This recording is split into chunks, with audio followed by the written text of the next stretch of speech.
On en vient à ce livre « Histoire sentimentale de mes cheveux », un récit autobiographique et poétique qui raconte la relation intime et parfois tumultueuse entre la narratrice et sa chevelure crépue. La narratrice et l'autrice, c'est Estelle Sarabul. Bonjour et bienvenue. Bonjour. Ce cheveu crépus, c'est l'héritage de votre métissage, un père guadeloupéen, noir, une mère franco-belge blanche. D'abord, pourquoi ce mot sentimental dans le titre? Parce que justement, comme vous l'avez très bien dit, c'est un récit non seulement de mon rapport à mes cheveux, mais aussi de mon entrée en littérature, de la poésie, de mon amour pour les lettres. Donc, comme c'est un sujet qui m'est très intime, à la fois la littérature et les cheveux, j'avais envie de le marquer par ce mot de sentimental. Alors, ce livre raconte aussi un moment où vous êtes en résidence d'écrivain, quand vous menez avec des jeunes des réflexions sur la chevelure, notamment la chevelure crépue. Dans ces ateliers, qu'avez-vous ressenti face à la manière dont ces jeunes abordaient ces questions? Il faut dire que c'était des jeunes qui étaient en CAP coiffure, donc qui se destinaient à manier toute leur vie des chevelures. Et c'était des jeunes qui, pour beaucoup d'entre eux, étaient issus de l'Afrique subsaharienne, de l'Afrique du Nord, soit de première génération, soit de seconde génération. Donc certains avaient des cheveux très raides, mais d'autres avaient des cheveux crépus. Or, dans les cours qui leur étaient administrés, ils n'abordaient jamais cette texture-là, le cheveu crépus. C'est pas prévu, c'était pas prévu dans la formation jusqu'en 2023. Jusqu'en 2023, c'est tout récent. C'est ça, c'est tout récent. Donc moi, j'ai fait cette résidence en 2019. Donc j'étais vraiment confrontée et eux en étaient très conscients qu'ils n'allaient pas coiffer le type de cheveux qu'on leur apprenait à coiffer. Vous alternez dans ce livre entre les souvenirs d'adultes et souvenirs d'enfance. Toute jeune, vous découvrez Michael Jackson. Nous sommes à la fin de l'année 1983. Michael Jackson, c'est une légende qui se révèle au monde, grâce aussi à son look. Oui. C'est son curly, 13 années 80. Oui. Et ça a un impact sur vous, expliquez-nous. Oui, ça a un impact à la fois culturel très très fort. Voilà, c'est vraiment cette période-là. Et identitaire aussi, parce que c'était rare à l'époque de voir des Noirs à la télévision avec un tel impact musical. Surtout que moi, je viens d'une famille de musiciens. Donc, il me plaisait beaucoup.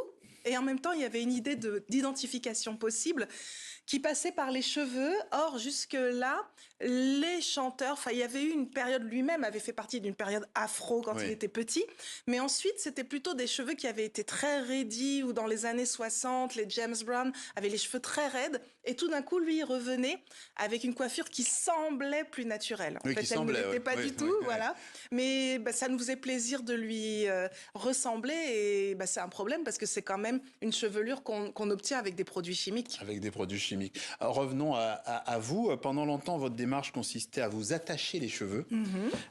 Qu'est-ce qui vous a amené à changer d'attitude? La littérature, la rencontre avec des écrivains qui vous ont aidé à vous considérer comme une autrice? Oui, c'est venu vraiment avec la reconnaissance dans d'autres de ce que je pouvais être. Alors, c'est passé vraiment beaucoup par la littérature, parce que déjà, jusqu'au bac à peu près, je n'avais lu que des auteurs français très classiques, pas du tout racisés. Et donc, tout d'un coup, par moi-même, je découvre tous les auteurs noirs américains, les James Baldwin, les Toni Morrison, etc. Et Faulkner aussi, qui est blanc, mais il y a toujours des Noirs dans ces histoires qui me rappelaient la Guadeloupe que moi je connaissais par mon père.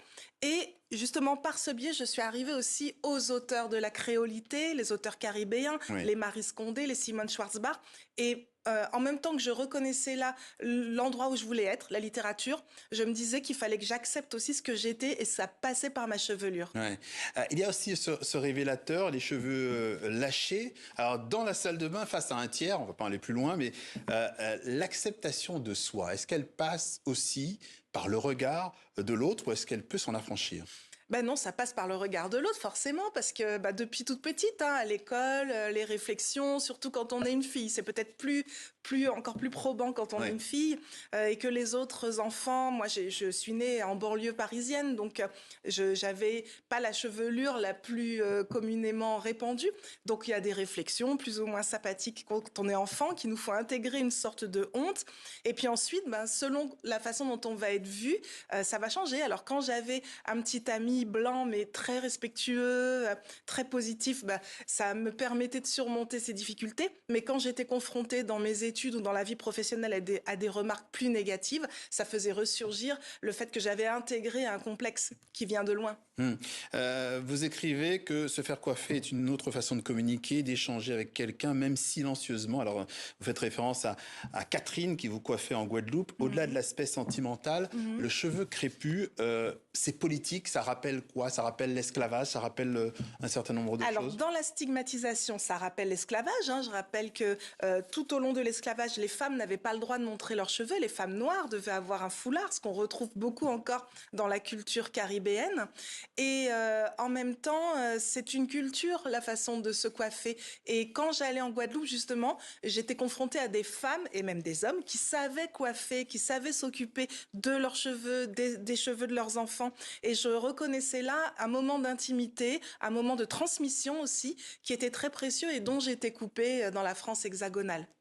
Un mot quand même, j'ai envie de revenir un peu à l'extérieur et avec le cas au-delà de votre cas, il y a par exemple Michelle Obama. Je ne sais pas ce que vous en pensez. Tant qu'elle était première dame, elle se défrisait les cheveux. Oui. Ils étaient presque permanentés tout le temps. Et puis dès qu'elle n'a plus été première dame, elle est revenue aux cheveux naturels. Qu'est-ce que vous en pensez?